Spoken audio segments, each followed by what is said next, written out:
dalam Tuhan. Nah, tiga aspek ini. Nah, saudara-saudara, karena itu bagaimana hubungan kita di tengah-tengah masyarakat majemuk, ya?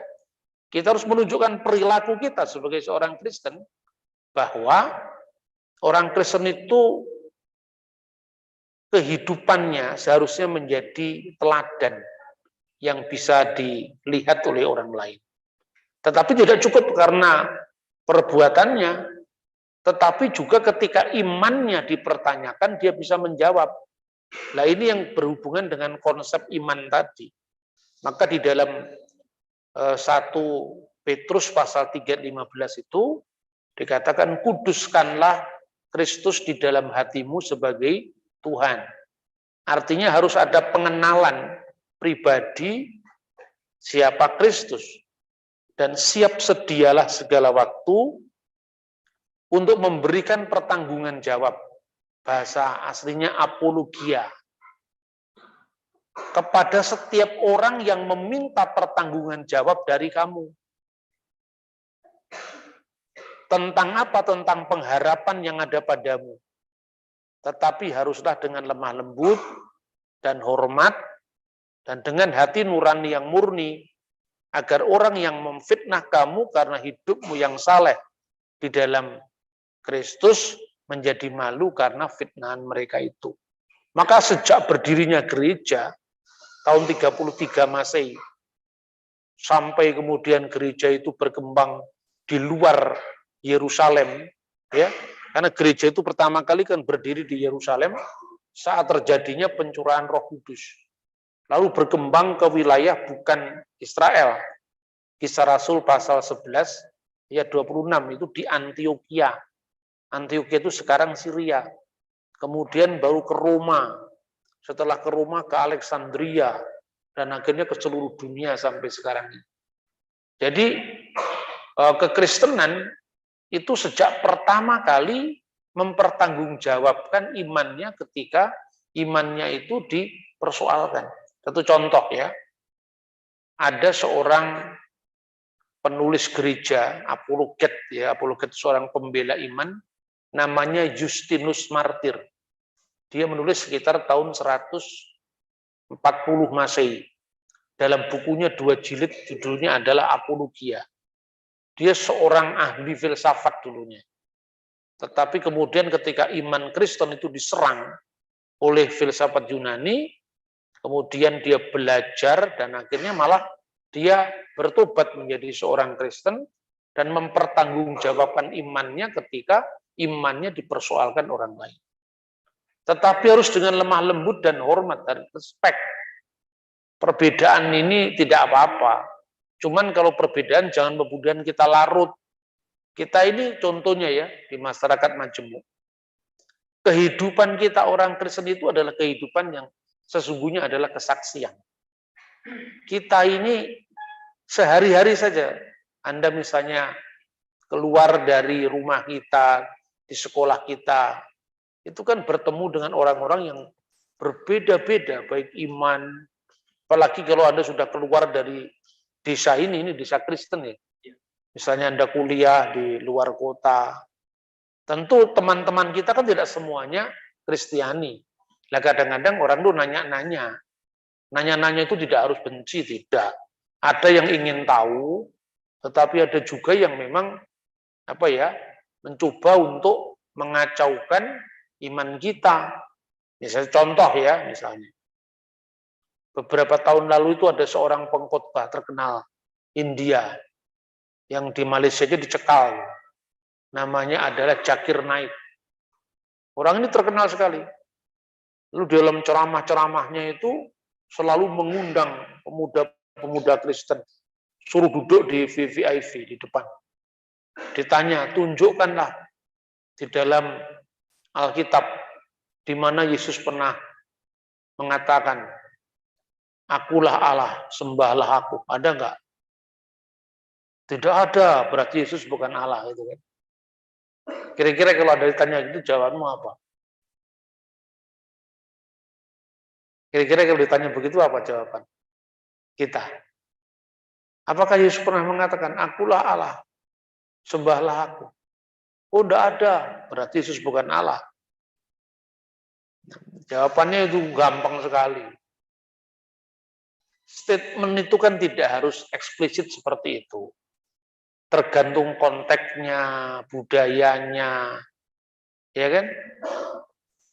Satu contoh misalnya, ketika Thomas si peragu itu, waktu dia tidak percaya sebelum dia bisa meletakkan ujung jarinya itu di bekas salib, baru dia percaya. Lalu Yesus menampakkan diri kepada Thomas, itu disuruh meletakkan tangannya di bekas pakunya itu. Lalu apa ungkapan Thomas? My Lord and my God. Ho kurios mau kehu teos mau. Ya Tuhan dan Allahku. Apakah Yesus menolak untuk disebut Tuhan dan Allah? Tidak. Jadi itu konteks. Pertama, orang Yahudi, saudara-saudara, sampai hari ini, jangankan menyebut Allah itu, nggak boleh. Orang Yahudi menyebut nama Tuhan dengan sembarangan kan tidak boleh. Kalau ada ungkapan di dalam Alkitab itu, yang biasanya di Alkitab bahasa Indonesia, ditulis dengan huruf besar semua. Tuhan, T-U-H-A-N. Itu aslinya huruf Y-H-W-H. Yod-He-Vav-He. Itu nggak boleh dibaca. Bahkan kalau dibaca itu menurut kitab Talmud, ya, itu termasuk penodaan agama. Kelilat Hashem. Atau lason hara, lidah jahat. Karena tidak boleh kita menyebut Yahweh itu tidak boleh. Tapi kalau Alkitab bahasa Jawa menyebut Yehuwa, itu bacaan kira-kira. Karena itu tradisi akademis. Tetapi orang Yahudi sampai sekarang kalau ada misalnya, orang Yahudi itu kalau 3 kali sehari membaca Sema. Sema itu tertulis di dalam kitab Ulangan, pasal 6 ayat 4. Bunyinya Sema Yisrael, lalu tertulis JHWH Elohenu, JHWH Echad. Nah kata JHWH, Yod-He-Vav-He tidak boleh dibaca Yahweh, tapi dibaca Adonai, sang nama, atau nama di atas segala nama. Maka dibaca Shema Yisrael, Adonai Elohenu, Adonai Echad. Kalau orang Yahudi dari Eropa, namanya orang-orang Yahudi Askenazim dari Jerman, dari Belanda, itu bacanya seperti orang Kristen Protestan, ya. Shema Yisrael, Adonai Elohenu, Adonai Echad. Itu 3 kali sehari dibaca. Tapi kalau orang Yahudi dari Irak, Yahudi dari Mesir, Yahudi dari timur, pokoknya itu dibaca Shema Israel, Adonai Elohenu, Adonai Echad. Nah, Echad itu artinya esa. Jadi tidak boleh mengungkapkan nama Tuhan dengan sembarangan. Makanya ketika Yesus ketemu dengan orang-orang Yahudi, ketika Yesus mengatakan, Abraham bapamu melihat hariku, dan dia bersuka karena ia akan bersuka karena ia telah melihatnya. Hariku di sini apa? Harinya Sang Mesias. Jadi Yesus itu, ya, sebelum dia datang ke dunia dia sudah ada. Sebagai apa? Sebagai Sang Firman. Maka dikatakan ing kala purwa Sang Sabdo iku ana, dene Sang Sabdo iku nunggil kelawan Allah, lan Sang Sabdo iku Allah. Pada mulanya adalah Firman, dan Firman itu bersama-sama dengan Allah, dan Firman itu adalah Allah. Segala sesuatu dijadikan oleh Dia. Maksudnya oleh Firman itu. Karena Allah menciptakan itu kan, berfirmanlah Allah, jadilah terang, maka terang jadi. Jadi yang disebut firman itu bukan sekedar kata-kata verbal, tetapi Artinya apa? Firman itu artinya akal pikiran Allah. Firman itu artinya hikmat Allah. Firman itu artinya intelektualitas yang ada dalam diri Allah, makanya disebut logos. Nah, kata logos itu yang menjadi bahasa Indonesia logik, logika. Jadi sekarang ibarat manusia. Manusia itu satu kan, tapi ada pikiran dalam dirinya dan ada roh dalam dirinya. Ya, makanya Tritunggal itu bukan tiga Tuhan yang terpisah. Siapa yang bilang begitu? Seperti manusia terdiri di tubuh, jiwa, dan roh. Di dalam diri kita, wujud kita ini kan bentuknya tubuh. Ada jiwa, jiwa berakal yang membedakan kita dengan binatang. Dan roh. Roh dan pikiran kita ada dalam diri kita. Itulah gambarnya tentang Tritunggal. Maka Bapa itu merujuk kepada wujud Allah, Putra itu kata kiasan yang artinya firman Allah yang olehnya segala sesuatu dijadikan tadi, dan tanpa dia tidak ada sesuatu pun yang jadi dari segala yang telah dijadikan. Dan yang ketiga itu adalah roh. Roh itu di dalam diri Allah. Seperti roh kita di dalam diri kita. Masa kita mau tanya, Pak Bambang, antara Anda dengan roh Anda lebih tinggi mana? Ya enggak ada perbandingan, dong, satu. Ya kan?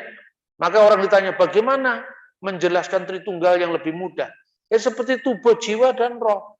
Tapi Allah itu wujudnya bukan tubuh, kan? Allah itu tidak kelihatan. Allah itu tidak terikat oleh ruang dan waktu. Maka disebut Allah itu roh. Itu maknanya bukan Allah itu roh di dalam roh, tidak. Allah itu roh itu artinya Allah itu tidak kasat mata. Allah itu tidak terikat ruang, tidak terikat waktu. Allah yang tidak terikat ruang, tidak terikat waktu, dalam dirinya itu ada firman-Nya dan ada rohnya. Roh itu sumber hidup dalam diri Allah. Nah, maka kalau orang sulit menggambarkan, gambaran yang paling sederhana tentang Tritunggal, Pak, yaitu tadi, seperti manusia terdiri dari wujudnya, ya, kemudian rohnya, dan kemudian pikirannya. Tiga Pak, satu ya satu. Lebih sederhana lagi, ya tidak bisa. Mau sederhana lagi apa sekarang? Tubuh, jiwa, dan roh. Satu apa tiga? Satu. Tapi coba gambaran roh itu seperti apa? Sederhana apa enggak? Nah, kalau digambar kayak pocong begini keluar dari, kan enggak begitu. Jadi ketika kita bicara tentang roh itu sendiri sudah metafisik. Metafisik itu artinya apa? Di luar yang fisik, mengatasi fisik kita. Jadi hanya orang-orang yang bingung yang mengatakan ketika firman menjadi manusia, apakah surga kosong? Masa surga pernah kosong dari Tuhan? Wong Tuhan itu tidak terikat ruang, tidak terikat waktu. Yang namanya ruang itu muncul karena adanya alam semesta. Benar? Kalau saya di sini, apakah saya ada di Malang? Ya tidak. Karena manusia terikat oleh ruang dan waktu. Mana wujudnya Tuhan? Anda percaya dengan angin apa enggak? Angin itu ada. Gambaran seperti apa angin itu? Tapi angin ada kan? Dia bisa dirasakan kehadirannya. Tapi tidak bisa digambar, memang itu bukan fisik kok. Sekarang contoh aja. Ini seringkali orang bingung. Maka ketika Yesus mengatakan, Abraham bersuka melihat hariku. Hariku di sini apa? Tuhan menciptakan alam semesta ini pertama kali tertulis di dalam kitab Taurat. Kitab Taurat itu terdiri 5 buku. Torah bahasa Ibrani diterjemahkan dalam bahasa Arab Taurat. 5 buku itu pertama namanya Kitab Kejadian. Bahasa Ibrani Sefer Bereshit. Kitab Keluaran Sefer Elishemot. Wayikra, Bamidbar, dan Elehadivarim. Ya, Kejadian, Keluaran, Imamat, Bilangan, Ulangan. Begitu kamu membaca halaman pertama, bunyinya apa? Pada mulanya Allah menciptakan langit dan bumi. Setelah itu, dan bumi itu berbentuk, belum berbentuk. kegelapan menutupi samudera raya, dan roh Allah melayang-layang di atas permukaan air. Roh Allah.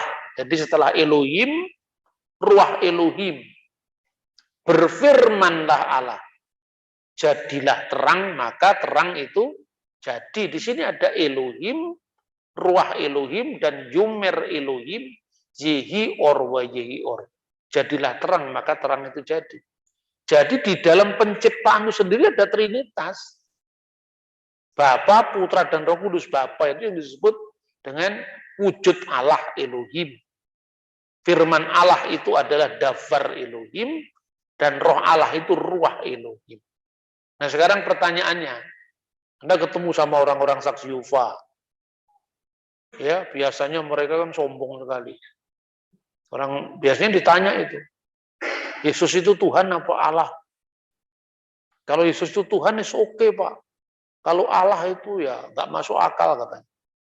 Kamu mesti jawab, bukan Allah itu nggak masuk akal kalau disebut Allah itu tuh nggak masuk di akalmu. Karena kamu nggak pinter kalau kamu bisa membedakan satu Tuhan dengan satu bakpao, kamu bisa ngerti.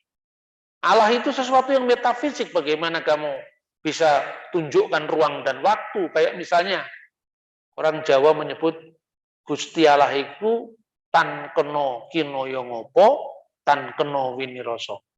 Ngerti gak artinya? Tidak bisa terbayangkan seperti apa. Nah, Tuhan itu mengatasi segala sesuatu, bertakhta di atas terang yang tak terhampiri. Itu.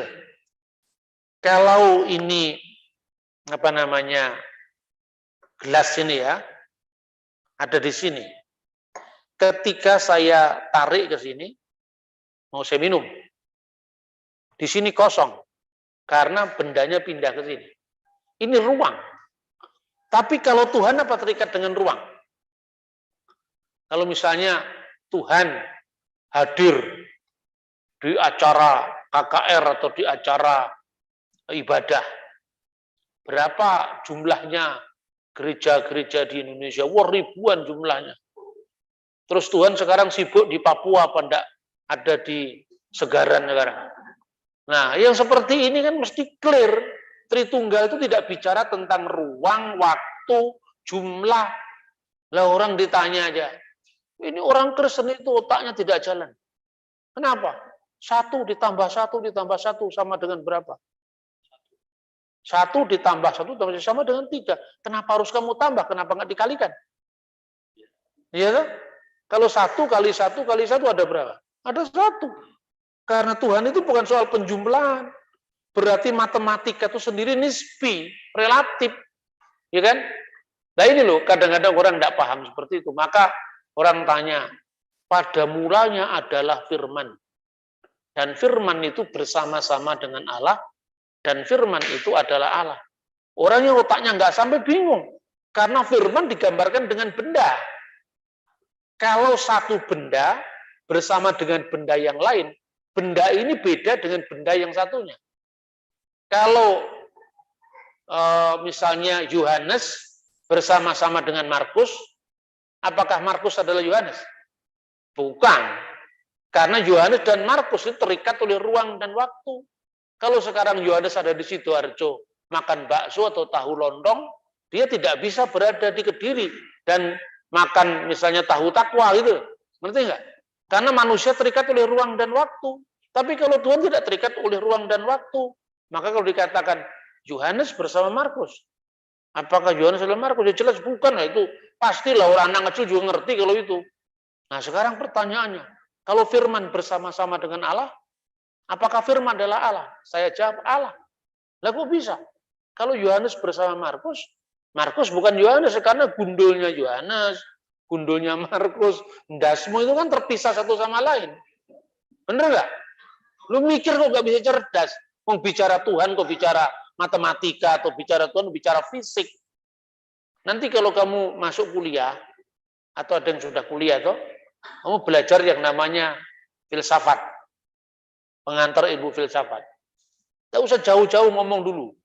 Disiplin orang berpikir itu yang pertama, manusia itu bisa mencapai tahap-tahap pemikiran. Yang pertama, itu namanya fisik.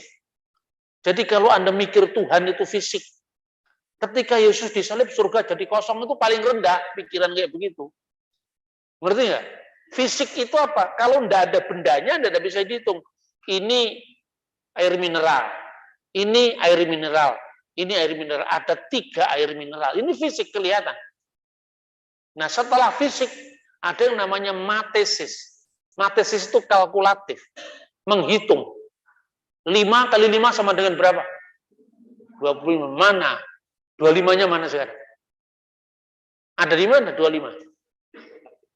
Di otak kita, bukan lagi bendanya yang kelihatan. Ya toh?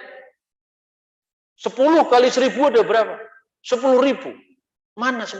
Terus ada tulis 1, 0, 0, 0. Ya toh? Loh itu kan simbolnya 10.000. Apa itu 10.000 liter, apa 10.000 kubik? Kan apa maksudnya di situ? Itu namanya matesis. Jadi tanpa ada bendanya pun ada di pikiran kita. Baru yang ketiga itu namanya metafisik. Meta itu dibalik, fisik itu yang kelihatan. Metafisik itulah misalnya bicara tentang Tuhan, cinta kasih, kerinduan. Anda misalnya mau naksir sama temanmu, ya toh? Kamu sudah kerja, sudah baik, ya. Kalau belum kerja, enggak usah naktir-naktir lah. Boleh disimpan dalam hati, ya toh? Kalau sekarang sekolah dulu, enggak usah pacar-pacaran. Lirik-lirik boleh, tapi enggak boleh terlalu dekat. Nanti kalau nyetrum bahaya itu, ya kan? Nah, sekarang terus kemudian misalnya ada seorang pemuda ini mau ngelamar anaknya majelis gereja misalnya. Pak, saya mau dengan putrinya Bapak karena saya sangat cinta sama putrinya Bapak. Betapa besar cinta saya. Terus orang tuanya bilang gini, coba kamu timbang dulu berapa kuintal cintamu terhadap anak saya. Hanya orang-orang yang otaknya selirin yang mengatakan begitu. Karena cinta, kerinduan itu bukan sesuatu yang sifatnya fisik. Apalagi Tuhan gitu loh. Nah makanya bicara tentang Tritunggal itu bukan bicara benda. Bukan bicara hitungan 1, 2, 3 Pak Gendut naik kuda. Bukan itu. Ya toh? Makanya ketika Yesus mengatakan baptiskanlah dalam nama Bapa, Putra, dan Roh Kudus. Dalam nama itu satu. Apa bahasa aslinya itu ya? Istoonoma, dalam satu nama. Itu tunggal. Tapi dalam satu nama itu Bapa, Putra, dan Roh Kudus. Itulah Tritunggal. Jadi ketika Yesus mengatakan Abraham melihat hariku. Loh Yesus kan baru lahir pada awal tarik Masehi.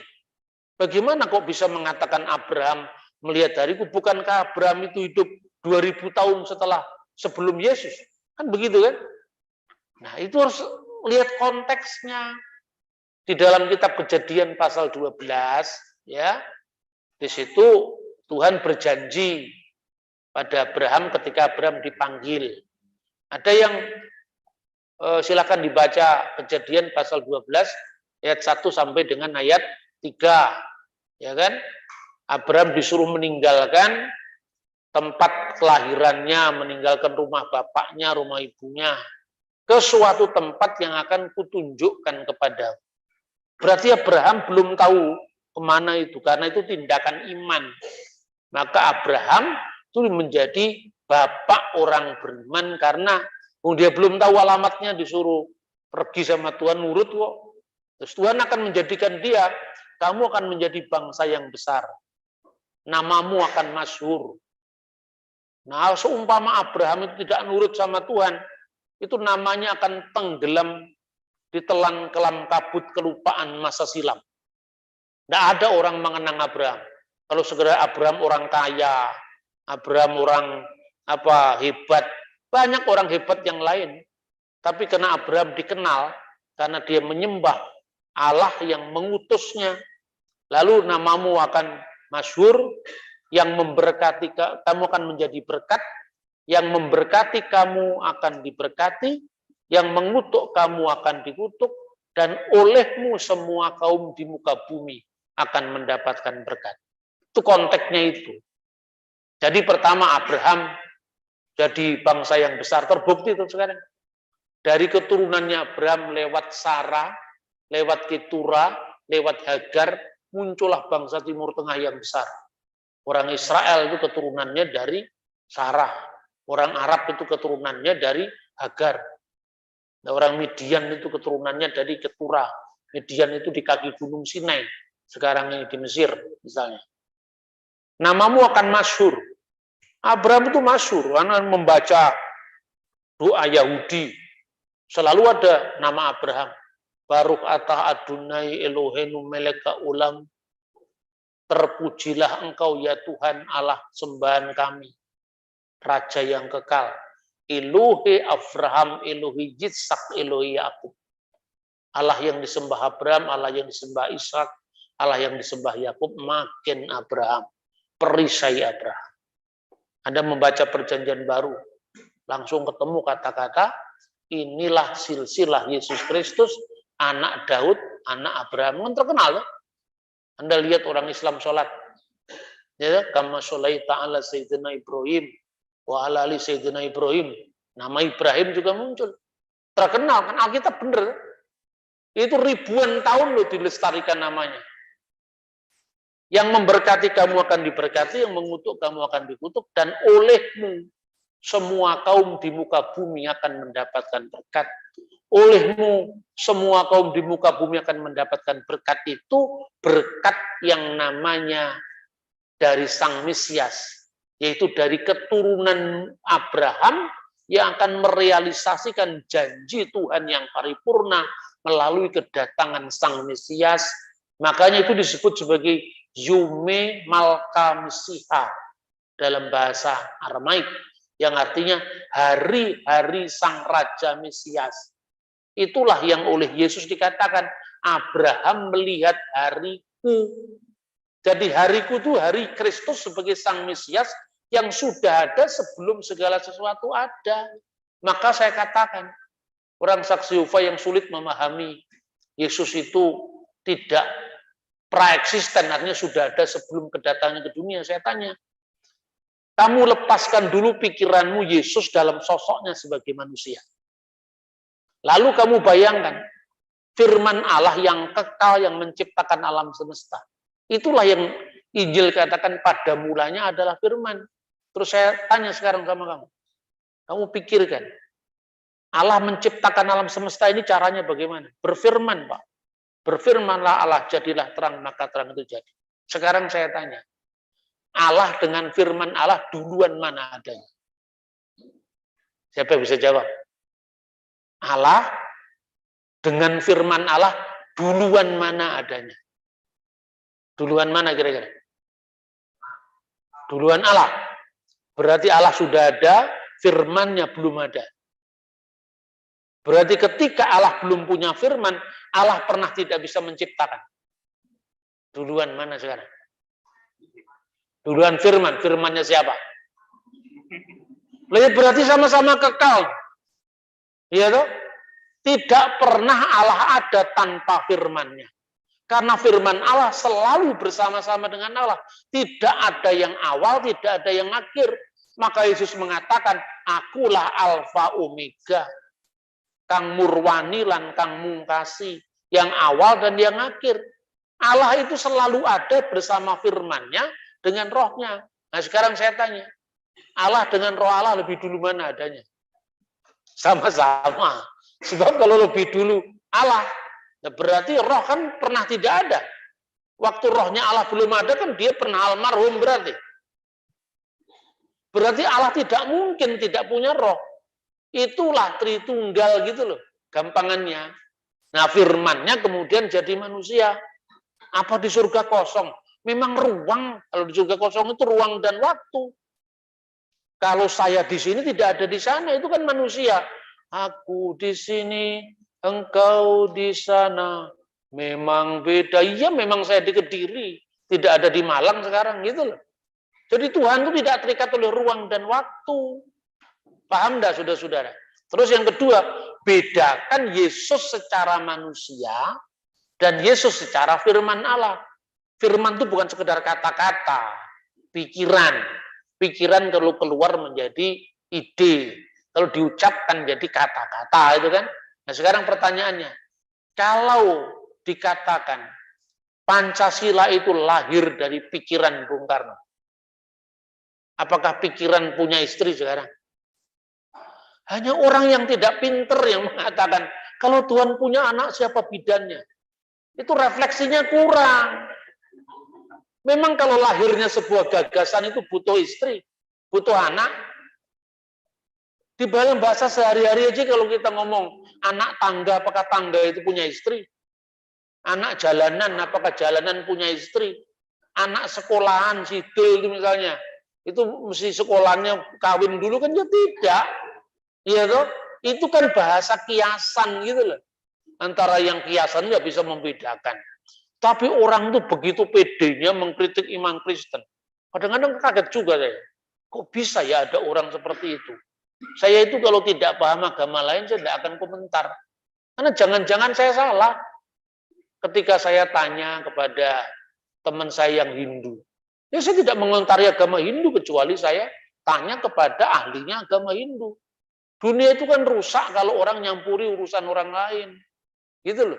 Nah, ketika Yesus mengatakan, Abraham bersuka melihat hariku itu hari Yesus sebagai sang firman. Yang sudah ada sebelum segala sesuatu ada. Kemudian menjadi manusia. Ketika menjadi manusia, apakah surga itu kosong? Ya tidak pernah mengalami kekosongan. Contohnya gini. Gampangannya ya. Pikiran saya tulis jadi buku. Bisakah dikatakan buku itu adalah penjelmaan pikiran saya? Bisa nggak? Bisa tuh?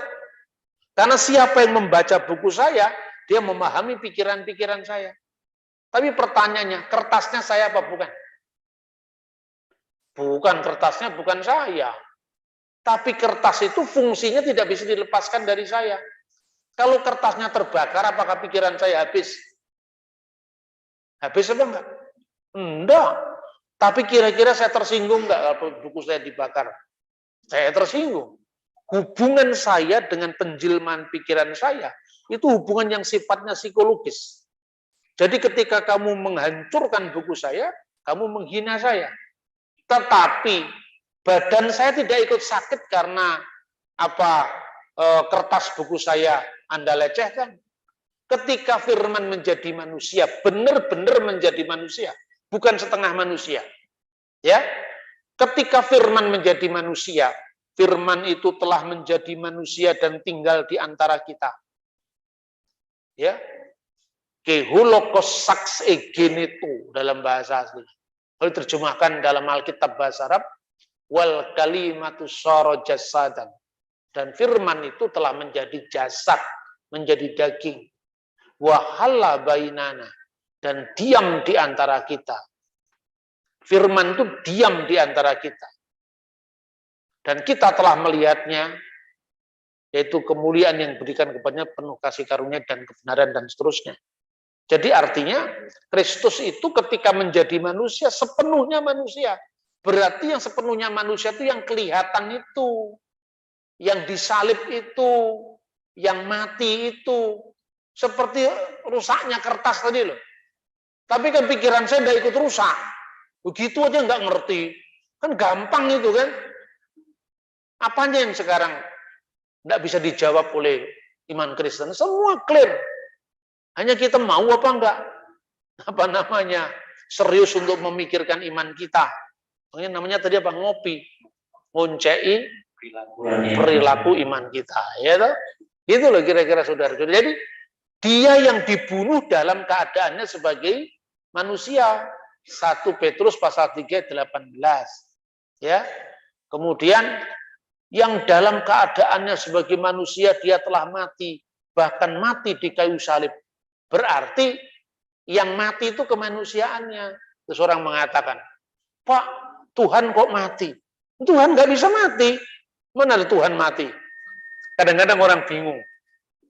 Tuhan Yesus, terus Yesus mati, berarti Tuhan mati. Sekarang kamu ganti kata Tuhan jadi Gusti. Gusti Yesus itu. Aneh apa enggak? Anehnya di mana sekarang?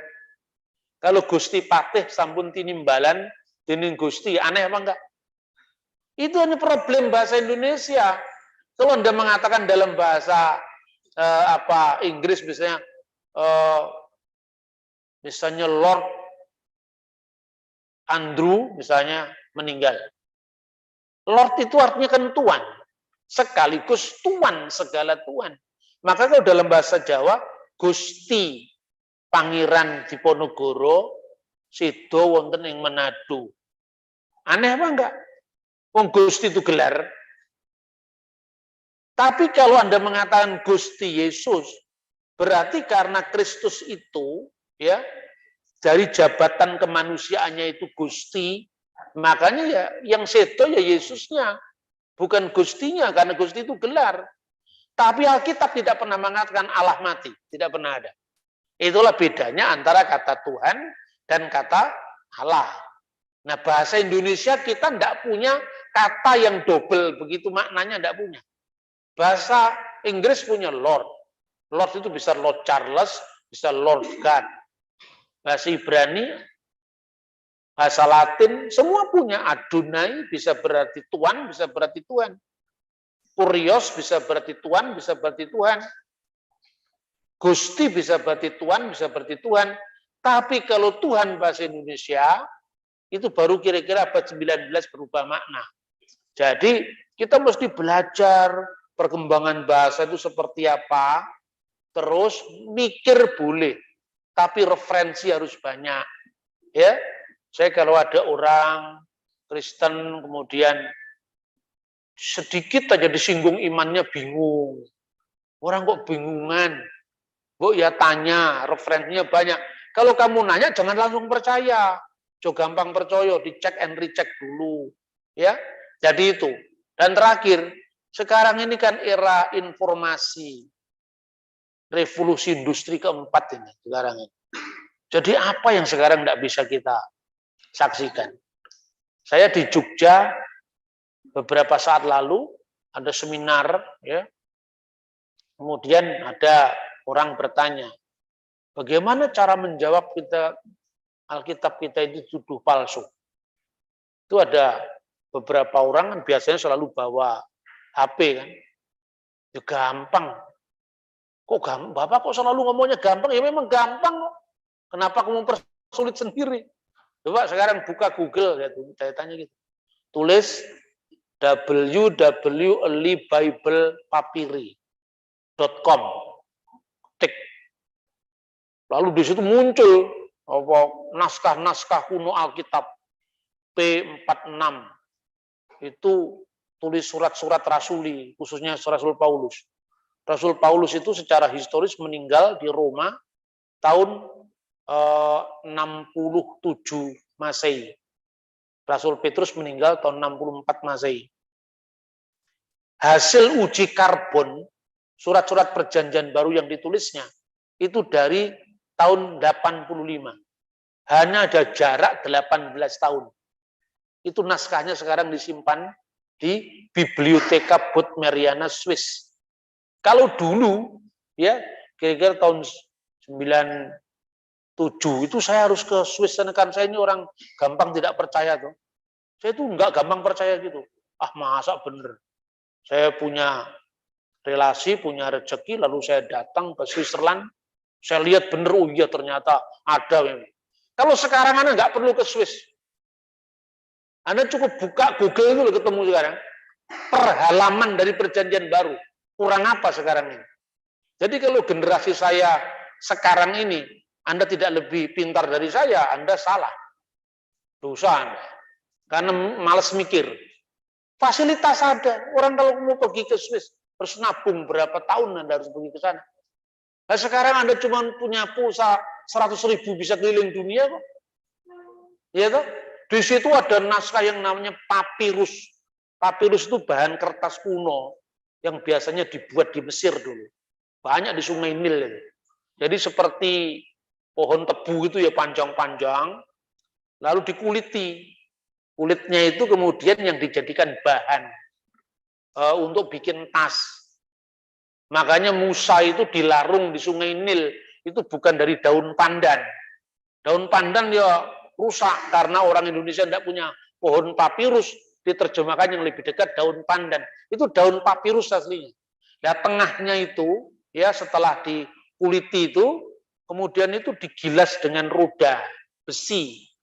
Nah, itu sudah mengandung lem dalam diri papirus itu, lalu ditata begini, digilas itu jadi kertas, dimasukkan ke air untuk seminggu, untuk 2 minggu, lalu ditarik lagi. Itu Anda masukkan ke air lagi tidak bisa rusak. Itulah yang kertas bisa tahan ribuan tahun. Dari bahan itulah dulu Alkitab kita sebelum ditemukan kodek. Kodek itu Alkitab berjilid itu abad ke-4. Papirus-papirus ini sekarang tersimpan. Ada yang tersimpan di London, ya. Namanya itu adalah namanya John Ryland Library di Inggris. Itu isinya Injil Yohanes. Rasul Yohanes meninggal tahun 96 di Efesus. Injilnya ditemukan tahun 115 dan 120. Hanya ada jarak 18 tahun dan 24 tahun. Nah, terus yang nuduh palsu itu dasarnya apa kan gitu kan? Kan mudah sekali. Ada teman anak-anak SMA undang saya di Pekanbaru, di Balikpapan, beberapa tahun lalu. Tanya, Pak, bagaimana membuktikannya? Terus saya tunjukkan ini. Nih, naskah ini. Bisa baca enggak? Enggak bisa baca, Pak. Kamu cari apa? Parakletos. Parakletos itu artinya terpuji, Pak. Terpuji itu artinya Ahmad atau Muhammad. Teori dari mana itu parakletos Muhammad itu? Ini dia terpengaruh Zakir Naik. Kalau Zakir benar kamu ikuti. Tapi kalau salah kamu cross check. Gimana cara cross checknya? Punya HP enggak kamu? Punya. Buka sekarang. P66. Itu tadi di www Bible Papyri. Nanti ketemu P66, itu per halaman mulai pasal 1, 2, 3, 4, itu ada kodenya di samping. Ketika muncul itu kamu cari ini. Pasal 14 ayat 26, pasal 15 ayat 26. Hode parakletos tu penefmatu agion. Hupemsei hupater entu unumati, so dan seterusnya. Kamu bisa baca? Nggak bisa, Pak. Kamu pernah belajar rumus kimia, rumus fisika? Bisa, Pak. Ini huruf apa ini? Huruf alfa. Lah ini para atau peri? Para ya sudah. Gampang tuh. Apanya yang sulit sekarang ini? Apalagi kalau Anda punya tabungan, punya duit, belikan buku. Jangan suka-suka pergi ke mall. Itu hobi yang kurang terpelajar. Mesti pergi ke toko buku, perpustakaan. Kalau ketemu jodohmu itu di mall itu alamat itu. Tidak bagus. Ketemu jodoh itu di perpustakaan. Ketemu jodoh itu di tempat-tempat yang orang riset gitu loh. Jangan ketemu jodoh itu nonton saya kurang gaul mungkin ya, zamannya berbeda ya. Jadi gitu ya sekarang ya. Jadi ciptakan masyarakat yang terpelajar. Karena apa? Itu untuk masa depan kita semua. Kalau kita kalah dalam pertarungan informasi, kita ini akan selamanya kalah. Nah, itu contoh-contoh bagaimana ternyata teknologi canggih itu bisa membimbing kita. Nah, dari bahan seperti itu ya, terus nanti abad ke-4 namanya kodek, ada kodek Vatikanus, disimpan di Vatikan, kodek Sinaiticus ditemukan di sini, dan seterusnya. Itu saya kira. Iya. Iya, terima kasih banyak untuk saya komplimen ini sebetulnya.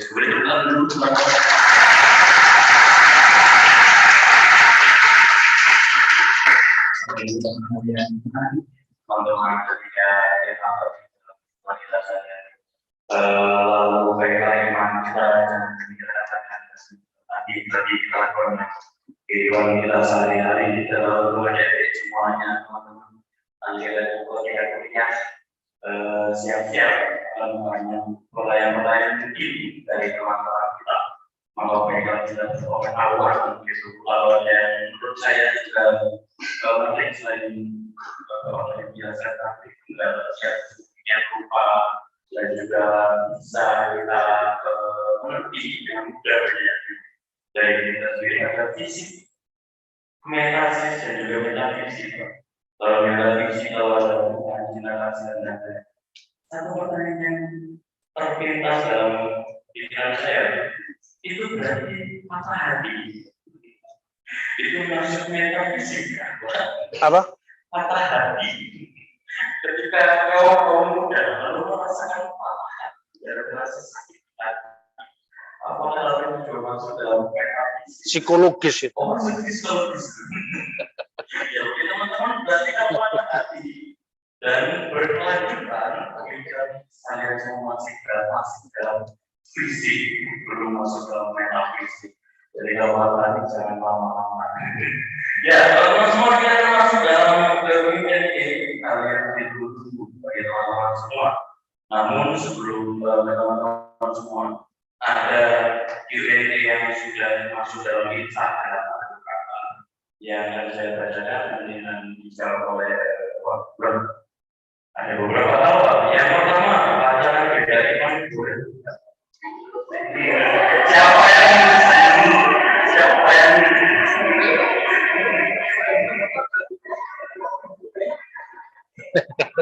ya, oke, teman-teman semua, mari kita dengarkan jawaban. Pacaran beda iman boleh nggak? Boleh setelah Anda ikut kursus saya lulus.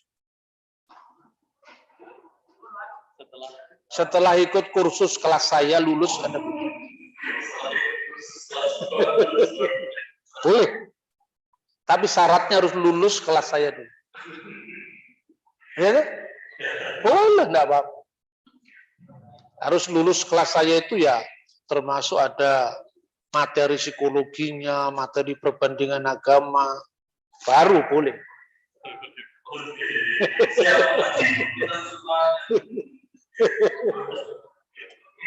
Yang kedua, ini ada pertanyaan. Apakah Tuhan Yesus ketika masih muda pernah berbuat jahil? Siapa yang tanya? Ya gini, memang ya Alkitab kan mengatakan kalau semuanya itu ditulis maka dunia itu tidak cukup ya. Kan itu dalam Injil Yohanes seperti itu. Tapi Yesus itu orang Yahudi kan. Secara manusia kan dia orang Yahudi. Setelah genap waktunya, Galatia pasal 4 ayat 4, Allah telah mengutus anaknya yang lahir dari seorang perempuan dan taat pada hukum Taurat. Artinya lahir dari seorang perempuan. Itu kalau di dalam bahasa aslinya lahir dari gunaikos. Gunaikos itu terjemahan Yunani ya dari kata Ibrani yang tertulis dalam Kejadian pasal 3 ayat 15. Keturunan perempuan itu Ishak dalam bahasa Ibrani akan mengalahkan ular dan ular itu akan diremukkan kepalanya, tetapi keturunan dari ular itu atau ular itu akan meremukkan tumitnya. Itulah nubuat tentang penyalipan. Itu Kejadian pasal 3:15, begitu manusia jatuh ke dalam dosa, ada nubuat itu. Nah itu gunaikos dalam bahasa Yunani, Septuaginta. Setelah genap waktunya berarti genap nubuat itu. Allah mengutus anaknya yang lahir dari gunaikos, sang perempuan yang dinubuatkan dalam Kejadian 3:15. Dan tunduk pada hukum Taurat. Berarti Yesus itu orang Yahudi.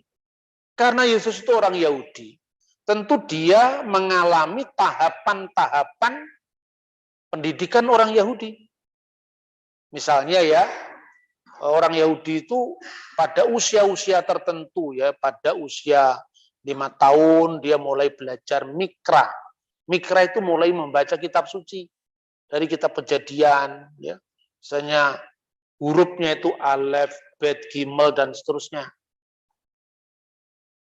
Alif, ba, ta itu kalau di bahasa Arab, kalau bahasa Ibrani alif, bet, gimel, dalet, dan seterusnya. Nanti dia bisa mulai membaca teks-teks pendek itu umur 5 tahun. Makanya umur 5 tahun dia belajar kitab suci. Kemudian umur 10 tahun dia mulai belajar, meningkat lagi dari belajar mikra, kemudian dia belajar misnah. Kemudian umur 13 tahun, kalau zaman Yesus umur 12 tahun, dia belajar misfot, hukum-hukum. Karena apa? Umur 12 tahun dia umur dewasa, akil balik. Umur 15 tahun dia nanti belajar Talmud, tradisi lisan. Dari Taurat lisan itu namanya Talmud. Kemudian umur 18 tahun dia itu kupah. Kupah itu menikah, usia untuk menikah itu 18 tahun. Umur 20 tahun Ben Esrim Lirdob. Dia dianggap memiliki kematangan secara psikologis, ya. Kemudian umur 30 tahun lakuah, punya kekuatan secara rohani. Makanya umur 30 tahun orang Yahudi baru boleh mengajar di depan umum. Makanya dilihat di dalam Alkitab itu. Kumpulkanlah orang-orang Israel dari umur 30 tahun sampai 50 tahun, itu dia dianggap bisa melayani di kemah suci. Makanya ketika Yesus mengatakan Abraham melihat hariku, dia akan bersyukur karena dia telah melihatnya. Umurmu belum 50 tahun. Karena 50 tahun itu adalah usia kematangan dalam pelayanan. Sebagai orang Yahudi tentu Yesus tidak lepas daripada itu. Makanya beberapa saat lalu itu kan ada seorang pelawak itu loh, Kristen namanya Mongol. Itu dihantam-hantam sama orang Kristen. Katanya waktu dia diwawancarai oleh teman muslimnya, dia mengatakan, sejarah Nabi Muhammad itu jelas lengkap, tapi sejarah Yesus, sorry ya tidak lengkap ya, karena dia tidak paham itu. Ya, karena apa? Membaca kitab itu bukan kitab yang turun dari langit, itu memilih konteks sejarah. Lalu saya jelaskan di situ, tapi tidak usah kita membuli orang. Kalau bicara misalnya tentang pelayanan, pelepasan gereja, bukan gereja, seperti kuil setan itu, satanic church itu. Ya mungkin Mongol lebih tahu saya tidak pernah ikut yang aneh-aneh begitu. Jadi kita ini saling melengkapi, tidak usah saling membuli. Ya, terus saya jelaskan itu. Nah sekarang pertanyaannya, Alkitab itu hanya menceritakan misalnya Yesus umur 8 hari dibawa ke Bait Allah. Untuk apa? Disunat. Itu namanya Brit Milah, usia penyunatan. Orang Yahudi, usia itu diukur dari hari penyunatan, bukan hari kelahiran. Makanya sekalipun Yesus itu lahirnya 25 Desember, tahun barunya kan 1 Januari. Karena dihitungnya sejak hari sunatnya Yesus. Itu kalau di gereja-gereja kuno disebut sebagai Kitan Al-Masih. Itulah tahun barunya. Ya, kemudian usia 12 tahun, karena itu bar mitzvah. Dia dinyatakan dewasa, akil balik, lalu dia naik ke Bima, ke tempat yang lebih tinggi itu dia diberikan hukum Taurat. Lalu setelah itu Yesus kemana kok tiba-tiba baru muncul umur 30 tahun? Ya karena memang baru boleh muncul tahun itu. Tidak usah spekulasi. Lalu Yesus pergi ke India, Yesus pergi ke Tibet, itu sumber dari mana? Kalau enggak, orang kan sering spekulasi seperti itu. Malah ada spekulasi-spekulasi lain. Misalnya Yesus itu nakal umur 5 tahun. Dia umur 5 tahun main-main sama teman-teman kecilnya di genangan air. Lalu kemudian dilarang sama bapaknya Yusuf, karena kenapa dia main-main pada hari Sabat. Lalu Yesus mengumpulkan tanah liat itu dibentuk seperti burung-burung. Lalu setelah dia dilarang tidak boleh mainan di hari Sabat, Yesus melepaskan tanah liat yang dari burung tadi dan terbang sungguh-sungguh. Itu tertulis dalam buku apa? Namanya Injil Thomas dari abad keempat tahun 400-an. Lalu digambarkan Yesus umur 5 tahun juga, dia main-main sama temennya di loteng. Lalu temennya itu dijatuhkan sama dia sampai mati.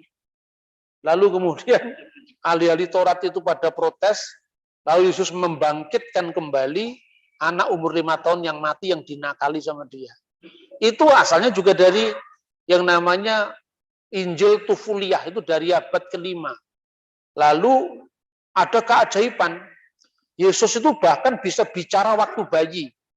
Itu tertulis dalam namanya The Arabic Gospel of Infancy atau Injil Tufuliyah, itu abad ke-5 dalam bahasa Syria, lalu diterjemahkan dalam bahasa Arab oleh Henry Sick dalam bahasa Latin dan bahasa Arab. Bahasa Latinnya itu Liber de Infantia. Di buku itu diceritakan Yesus telah bisa bicara pada waktu bayi ketika digendong ibunya Maria. Jadi banyak orang menuduh, kenapa di antara ratusan Injil hanya ada 4 yang diterima orang Kristen? Ini orang kurang gaul, kurang baca. Memang sejak abad pertama cuma ada 4 itu, tidak ada Injil-Injil yang lain. Memangnya adanya 4 itu. Nah itu yang namanya Injil Maria Magdalena itu tahun berapa? Naskahnya tahun berapa? Jadi Injil-Injil yang ditulis yang sebetulnya bukan Injil, itu Injil-Injilan itu. Itu paling awal ditulis kira-kira tahun 160 Masehi. Sementara Anda lihat tadi, naskah-naskah perjanjian baru, dari tahun 85 masih ada naskahnya sampai bertahan sampai hari ini. Nah, teks-teks itu kemudian dituduh oleh orang non-Kristen mengatakan, kekristenan telah menyeleksi supaya cocok dengan ajaran Kristen, khususnya ketuhanan Yesus. Kekristenan kalau mau, teks semua Injil namanya Injil-Injil apokrif. Injil Thomas yang menceritakan Yesus bisa membuat tanah ditiup jadi burung. Lalu Injil Tufuliyah yang menceritakan Yesus membuat dia bisa bicara waktu bayi. Lalu Yesus bisa membuat mujizat pohon kurma yang menunduk. Itu ada dalam Injil Matta Al-Manhul pasal 20. Ya, itu semua. Kalau itu diterima sama orang Kristen, itu menguntungkan. Wah, hebat. Sudah masih bayi, sudah bisa bicara. Umur 5 tahun bisa membuat tanah ditutup jadi burung. Kan menguntungkan. Tapi dalam sejarah itu tidak ada untung-untungan. Anda tidak bisa percaya informasi sejarah yang muncul 500 tahun setelah peristiwa. Ya toh? Karena Injil memang ditulis sejaman dengan peristiwanya gitu. Nah, jangan seperti itu. Jadi kisah-kisah aneh itu muncul karena orang berspekulasi dan itu tidak bernilai historis. Jadi sekalipun mungkin bagi orang Kristen yang suka dongeng itu menyenangkan, ya menyenangkan telinga kita, tapi itu bukan fakta sejarah. Jadi oleh gereja ditolak, sekalipun itu menguntungkan kalau bicara untung-untungan, tapi kan nggak diterima sama kekristenan karena cerita itu tidak bernilai historis. Ya, saya kira itu. Iya, terima kasih banyak Pak. Kalau tadi yang lain sayurnya luar biasa. Iya, ada beberapa pertanyaan saya akan untuk teman-teman dahulu, teman-teman sudah tidak sabar mau bertanya. Kita buka pertanyaan. 2 3 pertanyaan dulu. Ada yang bertanya teman-teman? Kita masuk sesi Q&A. Ada yang bertanya? Tidak ada. Tidak ada sama sekali. Ayo, jangan malu-malu.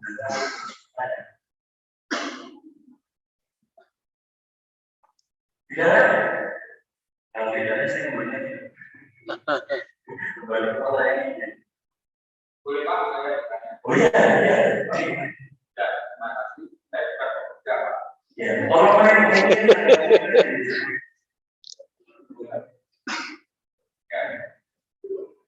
boleh saya lanjut. Begini Pak, pertanyaan saya. Ini bukan menyangkut iman. Yang Kalau kita melihat cerita di dalam Alkitab Perjanjian Lama, kita bandingkan dengan Alkitab Perjanjian Baru. Karena dalam Perjanjian Lama itu ada cerita itu, Samson dan punya kekuatan luar biasa. Pertanyaan saya, mereka ini kan sebenarnya manusia besar, tapi punya kekuatan yang luar biasa. Apakah kereta-kereta semacam ini sebuah kereta rakyat mungkin kan di Palestina saja Israel banyak masyarakat. Kemudian seperti tahu Samson dan lainnya diberi muatan iman. Ini pertanyaan saya, apakah seperti itu? Pak, kalau seperti itu mungkin ya di Indonesia kalau banyak cerita rakyat kalau diberi muatan iman juga luar biasa. Itu Pak Iwan. Iya, terima kasih. Tentang Samson ya, itu Bapak bisa lihat di tayangan YouTube saya. Jadi ada ngaji Alkitab, itu seri keberapa, itu saya buat satu session, judulnya Benarkah Kisah Samson adalah Jiplakan dari Mitos Hercules. Di situ ada pembahasan saya, juga kisah tentang Daud dan Salomo, Goliat dan sebagainya itu ada. Tetapi itu tidak sama, Pak. Pertanyaan karena apa? Tidak sama. Karena Alkitab itu seringkali gagal dipahami karena dilihat dari kitab satu zaman. Alkitab itu bukan kitab yang muncul dari satu zaman. Satu orang yang dianggap penerima wahyu, makanya kompleks sekali. Untuk membandingkan Alkitab ya, silakan Bapak membandingkan misalnya sejarah Nusantara dari masa prasejarah sampai zaman Jokowi. Sederhana apa enggak? Tidak sederhana karena apa? Ketika kita masuk di misalnya zaman Kerajaan Sriwijaya, nama-nama tempatnya berbeda, bergeser, wong sudah lebih dari 1000 tahun, ya kan?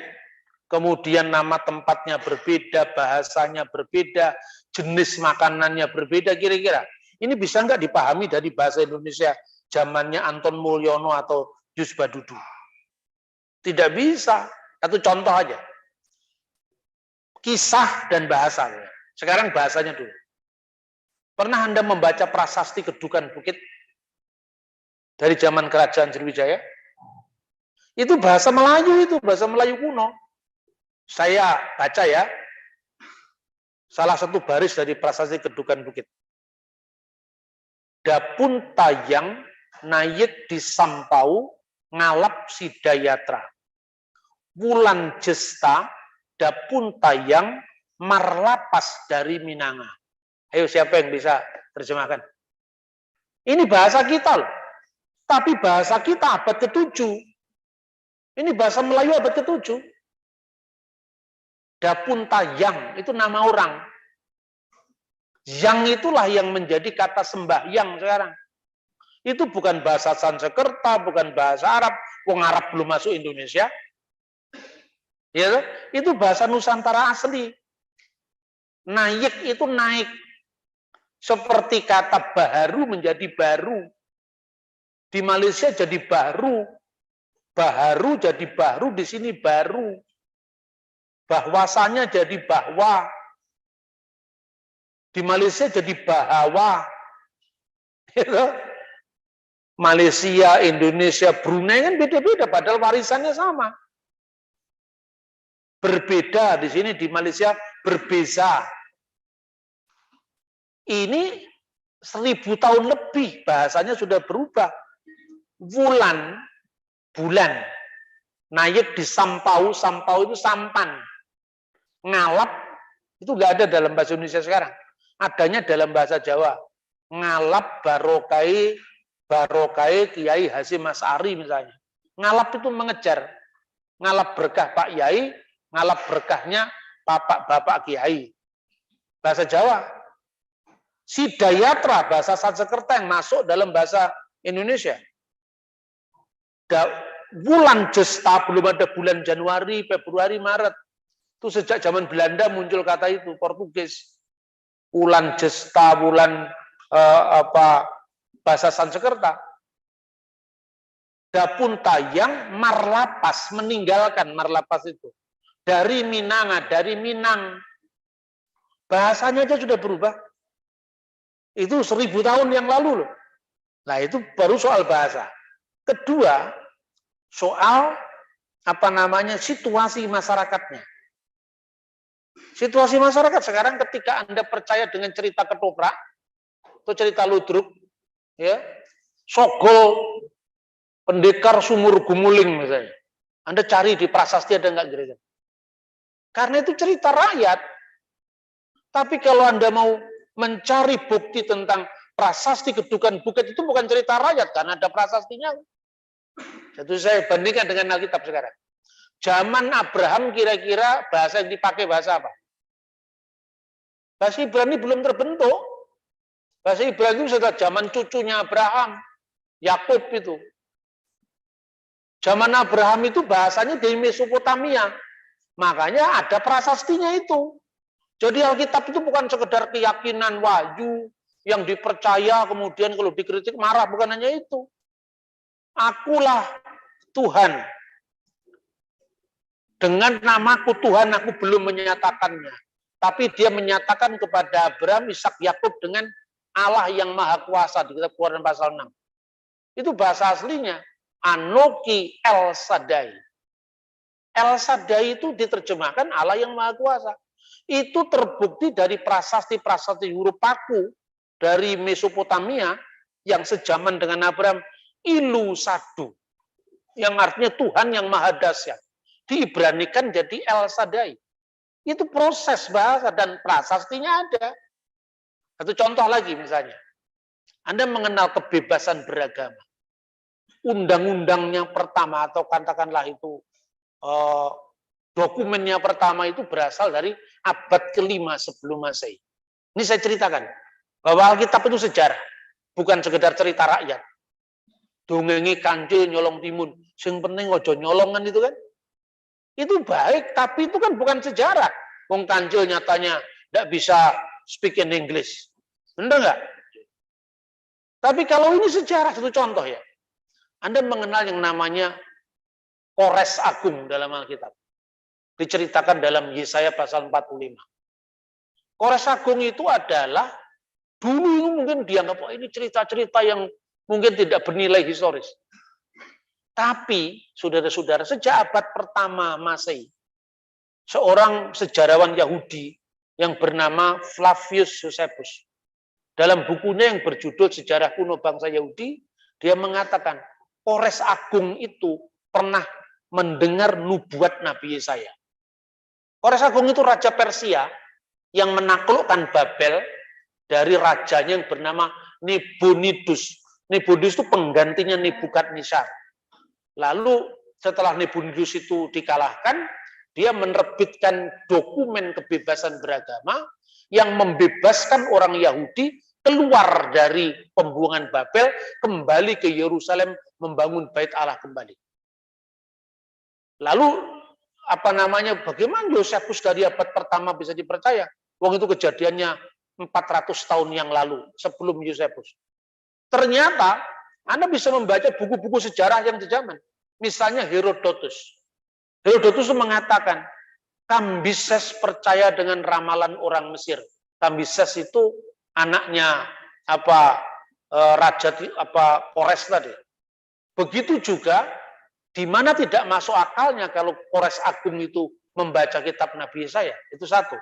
Kedua, tahun 1879 ditemukan yang namanya prasasti Slinder Kores Agung.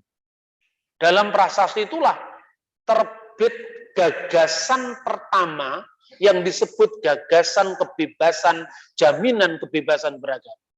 Dan Anda tahu yang namanya Thomas Jefferson, itu membaca buku tentang Kores Agung ini. Itulah yang melahirkan Universal Declaration of Human Rights nantinya tahun 1948. Tapi sebelumnya lahir yang namanya Declaration of Independence of America.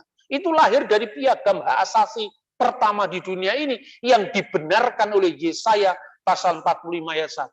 Jadi ini bukan dongeng, ini sejarah. Anda lihat satu persatu.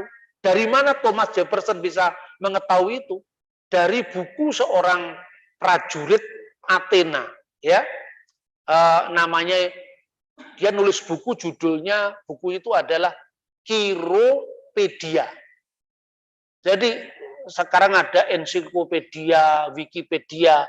Itu abad keempat sebelum Masehi sudah ada buku namanya Quiropedia.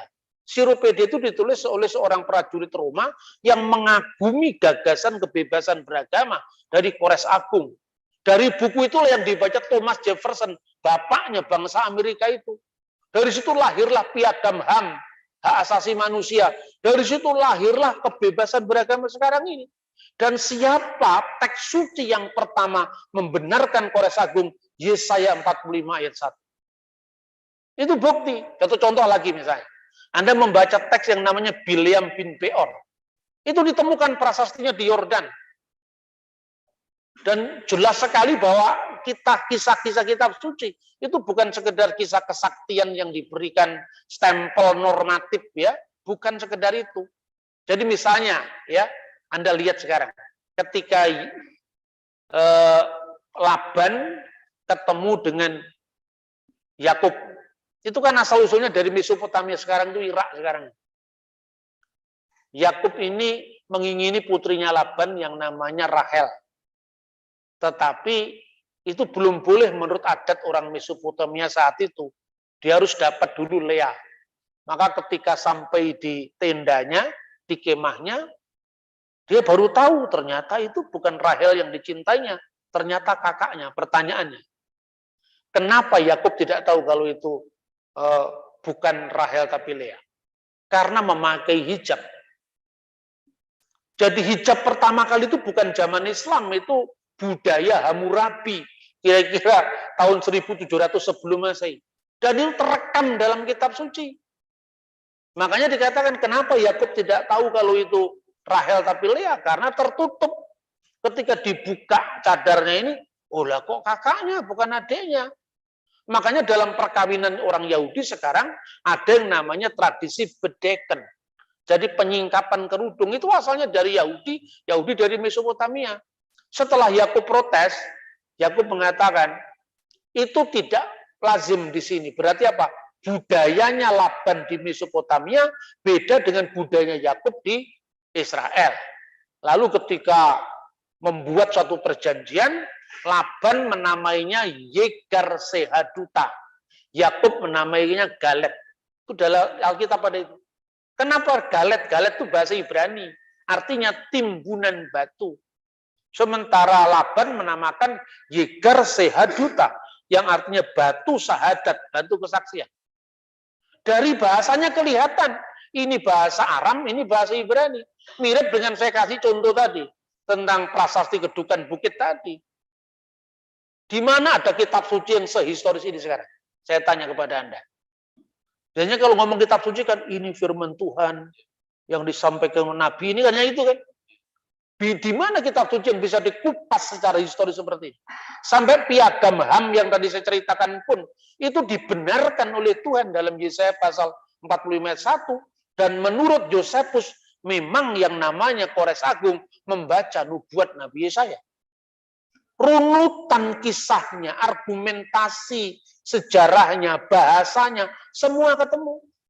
Jadi sekarang contoh, ketika Yakub di tanah Mesir, istrinya namanya siapa? Yusuf di tanah Mesir. Istrinya namanya siapa? Asnat. Asnat itu bahasa Mesir, bukan bahasa Ibrani. Karena waktu itu tinggalnya di Mesir, bahasanya orang Mesir, bahasa hieroglif, bukan bahasa Ibrani. Nama anaknya Asnat. Asnat itu hanya kekasih Nait. Nait itu Dewi Kecantikan. Seperti orang Jawa Kristen, nama anaknya Sri Rejeki atau Dewi Sri. Pada Kristen, karena Kristen dibaptis Maria Sri Rejeki. Padahal Dewi Sri itu istrinya Bathara Wisnu, benar nggak? Tapi karena konteksmu lahir di Jawa, masuk akal. Tapi kalau Anda mengaku orang misalnya Jawa, tapi kira-kira kamu hidup di abad 10 sebelum Masehi, namamu misalnya Muhammad Anwar, nggak masuk akal karena bahasa Arab belum masuk Indonesia. Ngerti nggak saya maksud? Jadi kira-kira kalau Yusuf tinggal di Mesir, tahun 1700 sebelum Masehi, pertanyaannya, yang mungkin mana? Kekasihnya namanya Asnat atau Juleha sekarang? Nggak mungkin Juleha, karena itu bukan nama Mesir. Sama dengan Anda misalnya hidup di zaman kerajaan Balitung, Jawa Timur, abad 10. Namamu Michael Jackson, mungkin nggak? Karena nama Michael belum muncul waktu itu. Nama orang Jawa abad 10 itu Bambang belum ada. Belum ada itu. Nama Bambang itu Jawa Mataraman itu. Gitu? Nama-nama Jawa itu baca prasasti. Prasasti apa? Prasasti Matiase. Misalnya, Sigaligi Mawayang buat yang Macarita Bima Yakumara. Siapa tahu ini bahasa Jawa ini. Sigaligi itu nama orang. Mawayang memainkan wayang buat yang untuk menyembah Tuhan. Yang Macarita bercerita Bima Yakumara. Bima ketika masih muda, makanya ada cerita Tirto Suci Perwitosari itu abad 10. Kicaka Mabanyol. Kicaka melucu, membanyol. Mawayang Ramayana, memainkan Ramayana. Tidak bisa mawayang Naruto, tidak mungkin. Jadi Alkitab sejarah apa enggak? Sejarah. Ya toh? Ya, paham ya? Saya cerita panjang lebar ini supaya Anda paham betul bahwa apa yang kita iman itu bukan dongeng. Ya, saya kira itu. Iya, terima kasih Pak. Biasa, kita bukan hanya bisa kita imani, bukan hanya suatu biasa yang kita imani, tapi juga mengenai sesuatu secara luar biasa. Dan luar biasa. Ya, terima kasih. Pertanyaan berikutnya ada kan? Pak, saya ini wakil muda, masih muda loh. Oh iya. Ini pertanyaannya saya masih ingat ketika saya dulu masih sekolah. Saya dulu pernah sekolah. Dulu ada teman saya yang bilang, Tuhan Yesus nanti surga bagi saya mau surga. Dari enggak sampai ke Kondi. Naiknya sampai mana Pak Tuhan Yesus naik ke atas? Dan setelah saya mendengar penjelasan dari Bapak tadi, bahwa surga itu bukan bentuk ruang atau tempat. Nah, padahal Tuhan Yesus kan pada saat itu menjadi manusia, turun sebagai manusia. Dan ketika Tuhan Yesus naik ke surga, itu kan dalam wujud manusia. Dalam wujud manusia, naik ke surga yang bukan merupakan tempat atau rumah. Itu Yesus kemana ya Pak? Alurnya kemana? Ini pertanyaan. Ini pertanyaan. Ya, ini manusia. Ya, dari naik keluar waktu. Lalu naik surga.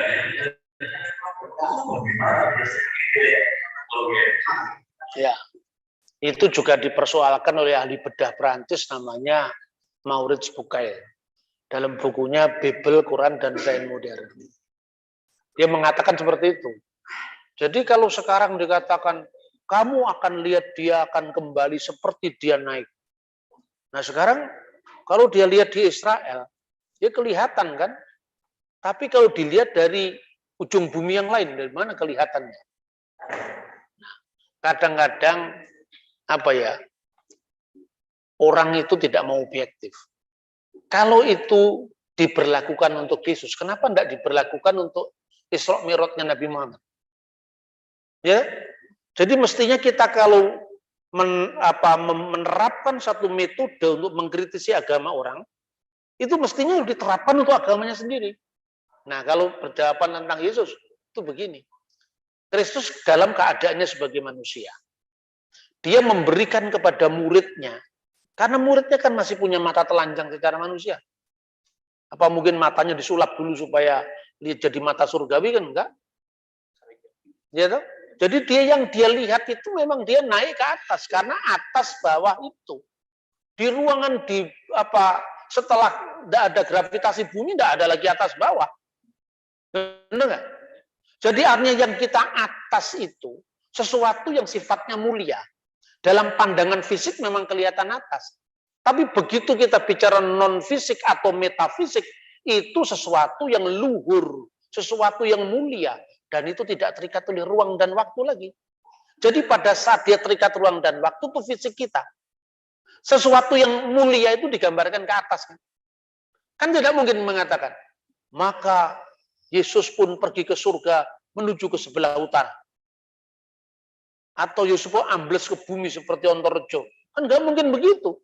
Sesuatu yang dibayangkan dengan mata telanjang itu, sesuatu yang mulia, itu atas. Kemuliaan bagi Allah di tempat yang maha tinggi. Kan maha tinggi. Itu dalam budaya manapun juga ada. Seperti misalnya, gambaran tentang Tuhan yang maha tinggi itu di dalam bahasa Jawa kuno disebutkan parwata. Parwata itu artinya apa? Gunung atau giri. Karena sesuatu yang atas itu dianggap mulia. Tetapi bahwa kemudian Anda naik pesawat yang ruang angkasa, kemudian di luar gravitasi bumi, jangankan ruang, yang namanya atas dan bawah ini itu pun nisbi. Gitu loh kira-kira. Jadi Kristus itu naik dengan tubuh fisiknya. Tapi tubuh fisik yang tidak lagi terikat oleh ruang dan waktu. Satu contoh. Ketika murid-murid pada ketakutan berada di ruangan yang tertutup, ya, tiba-tiba Kristus masuk dan mengucapkan salam. Ya kan? Pertanyaannya, dari pintu mana dia masuk? Karena sudah tidak terikat ruang dan waktu. Tetapi ciri fisiknya masih bisa dilihat. Silakan kamu buktikan, Thomas, gitu kan? Masih dibuktikan. Itulah yang namanya tubuh surgawi. Tubuh surgawi itulah yang kita kenakan nanti ketika kita sudah dimuliakan karena Kristus. Jadi kita manunggal dengan Kristus itu dengan tubuh surgawinya. Karena Allah tidak bisa terikat oleh ruang dan waktu. Tetapi Kristus memberikan percontohan, makanya dia disebut yang pertama bangkit dari antara orang mati. Jadi konsep manunggalin kawula Gusti dalam Kristen itu ada. Tapi kita tidak manunggal dengan zatnya Tuhan. Karena Tuhan itu tidak mungkin kita bisa lebur dalam ketuhanan. Tapi kita bisa menyatu dengan tubuh surgawi Sang Kristus. Karena apa? Firman telah menjadi manusia. Sama seperti kita. Hanya kemanusiaan yang sudah jatuh ke dalam dosa itu ditransformasi. Jadi nanti di surga atau di Firdaus sebelum pengadilan akhir, saya nanti bisa ketemu kalau saya sudah dipanggil Tuhan, ketemu dengan Pak Pendeta, ya bisa ketemu nanti saya di sana. Loh Pak, dulu kita pernah seminar di Segaran, ya, tapi sudah tidak ada fresh care, tidak ada minyak kayu putih. Karena apa? Tubuh kita sudah ditransformasi menjadi tubuh surgawi. Itu yang dicatat dalam 1 Korintus pasal 15. Jadi tubuh surgawi itu sudah tidak lagi terikat oleh ruang, waktu, arah, atas, bawah, enggak. Karena di dalam Tuhan itu tidak ada atas, bawah, utara, selatan, itu tidak berlaku. Di luar gravitasi itu sudah berlaku, apalagi di depan Tuhan. Paham ya? Jadi atas itu maksudnya bukan sekedar arah. Ketika kita dalam keadaan mata telanjang kita masih terbatas oleh arah, terbatas oleh ruang. Tetapi yang disebut yang mulia, surga, itu adalah batas mata jasmani kita memandang. Dan itu sudah memasuki mata rohani kita. Ya. Bisa dipahami enggak? Oke. Ya, terima kasih banyak Pak. Ya, biasanya bisa kita pahami semuanya ya, sebenarnya sudah masuk dalam metafisik beliau begitu karena waktu dari sampai sama berkaitan dengan waktu sama anak seperti yang dia sebenarnya juga surga. Ya, itu teman-teman. Ada pertanyaan lagi mana yang lainnya? Ya, baik. Masih saya tahu. Baik, terima kasih atas kesempatannya. Saya kaitannya dengan guru atau yang bagaimana mata atau mata batin yang menggunakan. Apa itu? Pertanyaannya Kaitan dengan guru atau mata batin. Oke. Ya intinya begini ya, di balik alam yang kelihatan ini ada alam yang tidak kelihatan. Tetapi parameternya apa? Kalau orang indigo itu yang dilihat itu si A atau si B, itu jaminannya apa? Karena itu sudah di wilayah pembuktian, bukan wilayah pembuktian, itu subjektif. Karena gini, apa yang kita lihat, apa yang kita lihat dalam pengalaman itu, entah pengalaman sifatnya fisik atau non-fisik, itu terbentuk karena memori otak kita. Anda bisa membaca teori psikoanalisanya Sigmund Freud, sekalipun itu tidak sepenuhnya menjawab ya. Orang negro yang sejak kecil ditanamkan bahwa orang kulit putih itu adalah musuh. Nanti ketika dia bawah sadar, dia merefleksikan pengalaman kebencian yang sudah ditanamkan berabad-abad itu, dalam alam bawah sadarnya itu sesuatu yang buruk, sesuatu yang dimusuhi, sesuatu yang dilawan itu adalah orang kulit putih. Begitu dia terbangun, loh, ternyata ini hanya ada di alam bawah sadar saya. Jadi seorang melihat makhluk aneh, ya, makhluk aneh itu kan muncul karena memori kita sejak masa kecil. Contohnya, kita sangat akrab dengan pocong. Karena di Jawa orang mati di pocong. Anda tidak bisa cerita ini pada orang Yunani atau pada orang Timur Tengah yang kalau mati itu cuma diletakkan aja, sekalipun itu di kain kafani tapi tidak dikasih tali 3. Sampai kalau di Jawa ada dongeng itu namanya culiden likulu. Apa artinya culiden likulu? Itu bukan bahasa roh. Uculono Pak Mudin taliku telu. Ya. Nah sekarang kata-kata culiden likulu, taliku telu. Kenapa Pak Mudin? Karena itu terkait dengan tokoh masyarakat yang namanya Mudin, dan Mudin itu berkaitan dengan kuburan dan sebagainya. Itu hanya terjadi di Jawa. Dunia simbol yang muncul dari seorang itu dunia Jawa. Gitu. Dan ternyata setan itu juga kontekstual. Makanya jangan terlalu percaya. Setan itu juga bisa membuat sesuatu yang sifatnya masih debatable, masih bisa diperdebatkan, itu seolah-olah pasti. Itu contoh aja misalnya. Ya.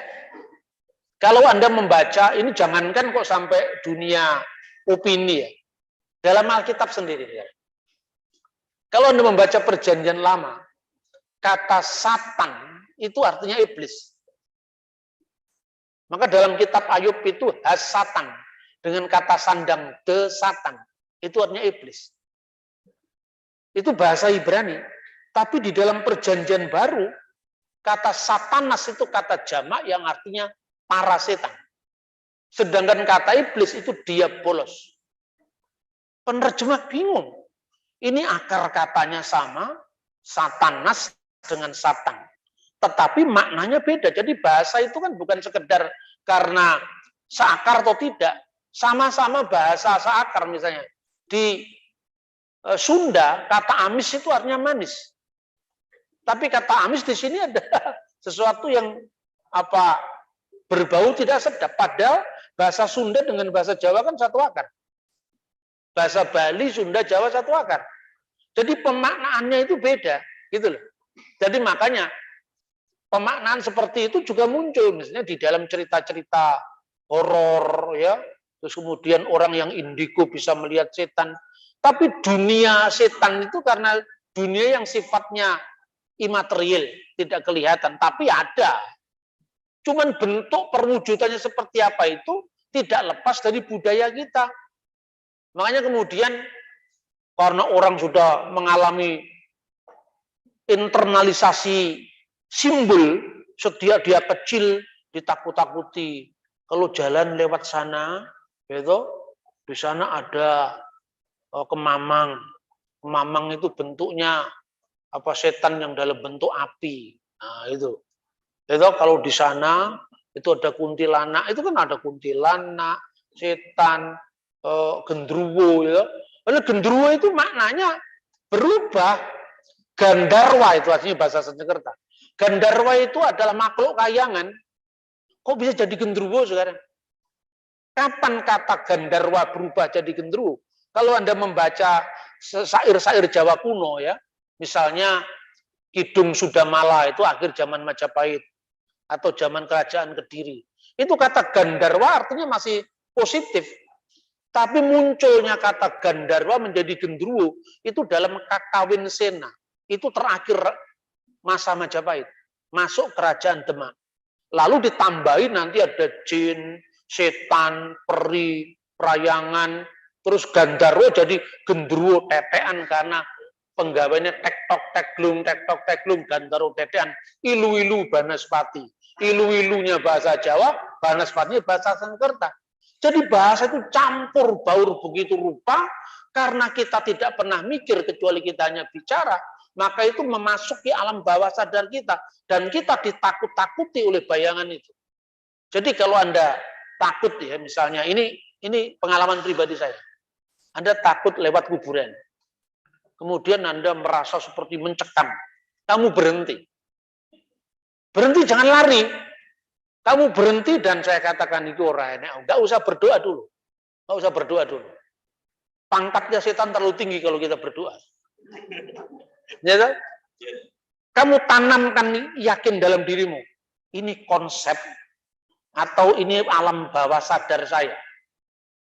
Ketika misalnya dia menampak itu, usap matamu, kalau perlu dikasih aqua sini, dilin. Wih, real apa enggak? Nanti lama-lama enggak ada. Bosan sendiri dia. Jadi itu artinya alam bawah sadar kita juga mempengaruhi. Makanya kemudian, ono pedon rabi karo demit, mana siji jenenge setan. Loh kok bisa? Pedon rabi karo demit, mana siji jenenge setan. Padahal setan di sana itu adalah pimpinan demit. Di sini kok anaknya wedon. Ayo coba. Ini artinya apa? Ini bolak-balik bahasa. Maka penemuan simbol itu muncul dari budaya kita. Tapi sekali lagi saya katakan, eksistensi setan, eksistensi makhluk-makhluk yang tak kasat mata itu ada. Tapi dunia simbol itu kontekstual. Ya, saya kira itu paham ya. Jadi jangan kita terjebak pada simbolnya, tapi kritisi simbol itu. Itu saya kira. Iya, terima kasih banyak Pak. Kalau dunia itu yang ada, ya lebih apa yang biasa sekali. Iya, jadi kalau saya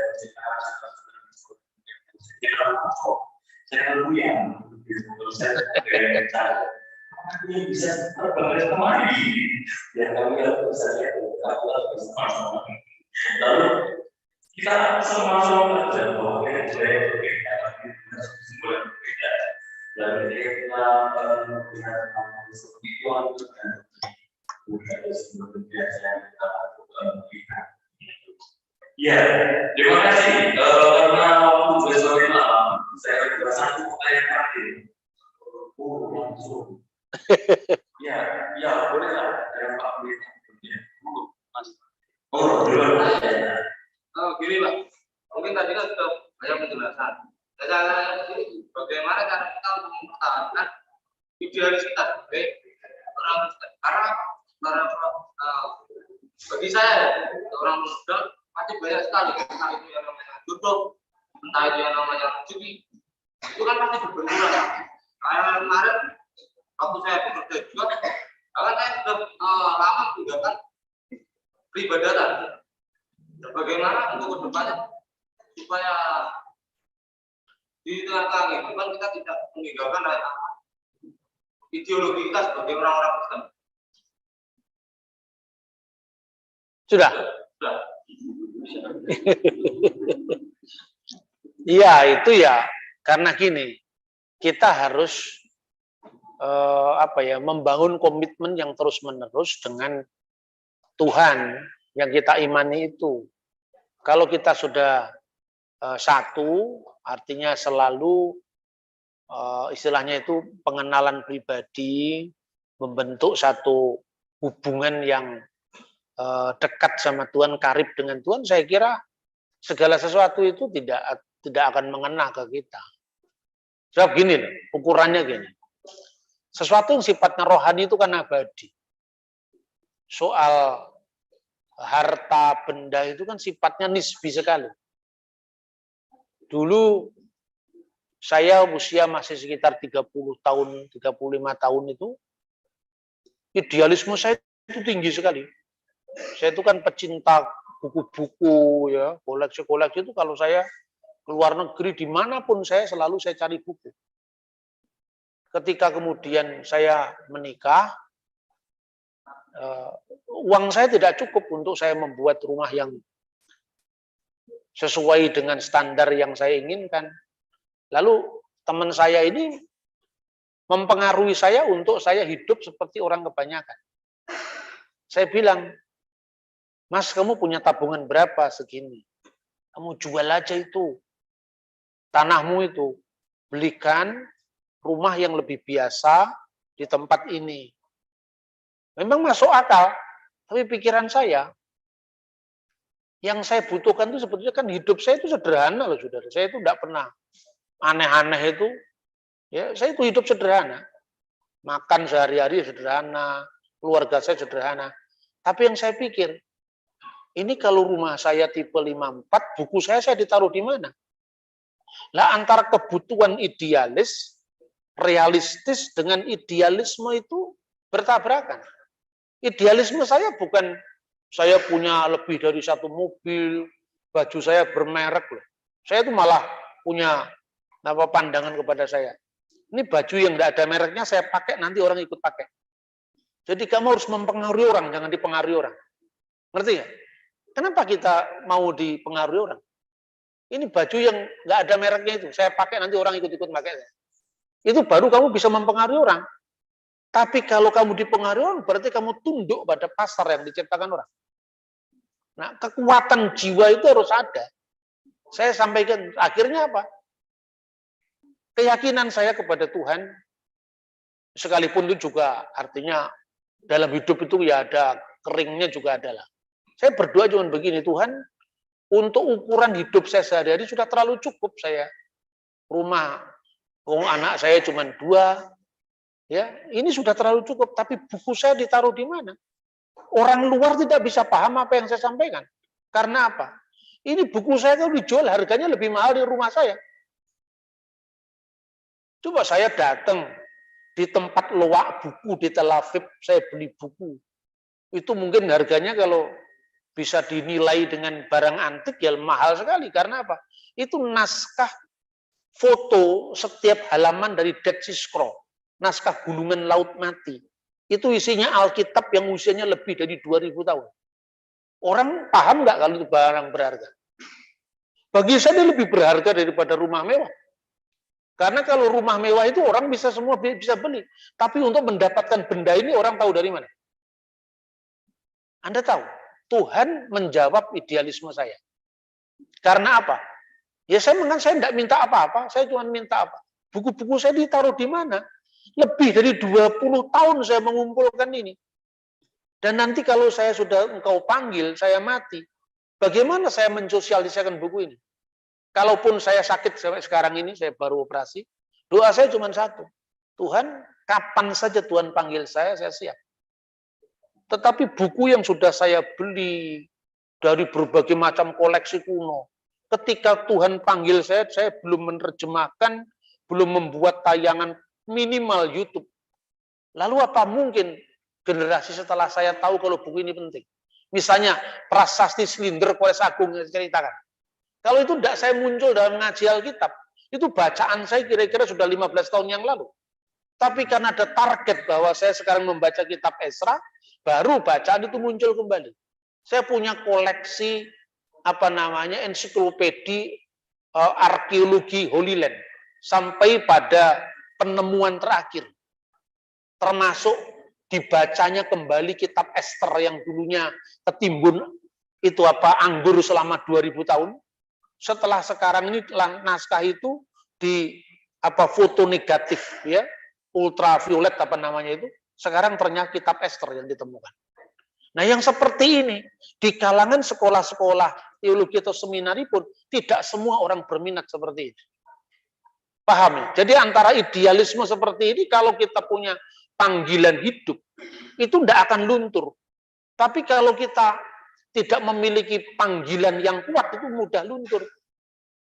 Lebih praktis lagi. Misalnya ketika Anda ya jatuh cinta pada seorang yang secara ideal, secara iman itu tidak cocok dengan kita. Anda perlu mengadakan terapi psikologis. Orang itu jangan terlalu banyak begini, tapi harus begini. Tahu nggak maksud saya? Begini itu afeksi yang jalan. Kalau Anda sudah terikat dengan afeksi, Anda akan gagal. Karena manusia utuh itu manusia yang bisa menyeimbangkan aspek rasio dengan rasa. Kalau orang mengalami seperti itu kan, waduh saya sehari tidak pernah bisa melupakan dia, wajahnya selalu terbayang. Berapa lama kamu kenal dia? Saya tanya. Ya kira-kira 1 bulan ini. Masa 1 bulan memorinya bisa mengalahkan memori pada orang tuamu yang mulai membina kamu dari kecil? Coba otaknya dipakai, otaknya dipakai, otaknya dipakai. Kurangi begini, perbanyak begini. Gitu. Jadi manusia yang menyeimbangkan antara aspek rasa dan rasio. Terus kemudian kalau kamu terbayang-bayang wajah orang yang kamu cintai pada belum tentu cocok dengan kamu bandingkan, perbanyak gambar gadis-gadis cantik itu, atau cowok-cowok ganteng itu, kamu print, kemudian dipasang satu-satu. Kamu amati satu-satu dari bentuk hidungnya, bentuk mulutnya. Nanti suatu saat kamu akan refleksi. Ini lebih indah dari ini. Ini lebih indah dari ini. Kalau referensimu banyak, kamu tidak mudah terjebak. Jadi sekarang pesan saya, perbanyak referensi. Baik referensi buku, maupun referensi calon suami atau calon istri. Tapi jangan diapa-apakan. Bahaya itu. Hanya boleh direferensi dalam literatur. Ya, tidak boleh itu masuk di dalam ranah fisik, tidak boleh. Ingat loh, fisik itu yang paling rendah. Itu metafisik dulu. Jadi baru metafisik, baru psikologis. Itu baru yang terakhir fisik. Nah kalau kita terjebak di fisik, metafisiknya tidak. Makanya permenungannya kurang dalam. Ya, saya kira itu. Nah kalau soal harta benda lebih mudah lagi. Sesuatu yang bisa diberikan selain Tuhan itu tidak abadi. Contohnya, kamu bisa kaya, kamu bisa minta kepada Nyi Blorong. Berarti yang bisa diberikan kepada Nyi Blorong itu tidak abadi. Kalau diberikan kepada Tuhan, itu abadi. Lah yang menyadari seperti ini masih latihan terus-menerus. Tidak bisa kita hanya terjebak satu kasus, lalu yang lain-lain tertutup. Itu ingat, berapa lama kamu kenal dia? 2 bulan. Berapa lama bapakmu kenal kamu sama orang tuamu? 20 tahun. Masa 20 tahun dihapus dengan 3 bulan? Masa. Kata-kata itu kan menunjukkan ini. Pikir. Jangan terus dirasa. Terapinya begitu. Jadi ingat ya, terapinya begini. Itu kalau otak letaknya di sini, timbul saja kan? Jangan begini. Kalau begini itu nanti bisa sakit. Ya, tapi kalau begini, semakin kita putar otak kita, semakin kita sehat. Semakin kita rasa dengan efek kita, semakin kita sakit. Itu saya kira. Ya, terima kasih Pak. Sangat luar biasa sekali.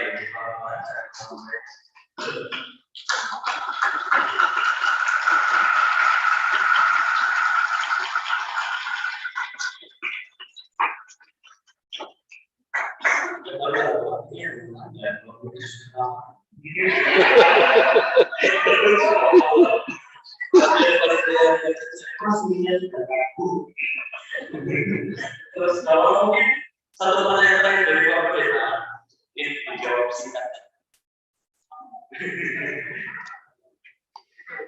Terima kasih sangat nyambung dari Mas Imon dan juga apa yang ditahu oleh Pak Imon. Akan-akan kita itu jauh ada gap antara Kristen dengan Islam. Kalau Kristen dengan Hindu dan seakan-akan tidak ada apa-apa. Padahal mestinya Kristen dan Islam itu lebih rumput, Pak.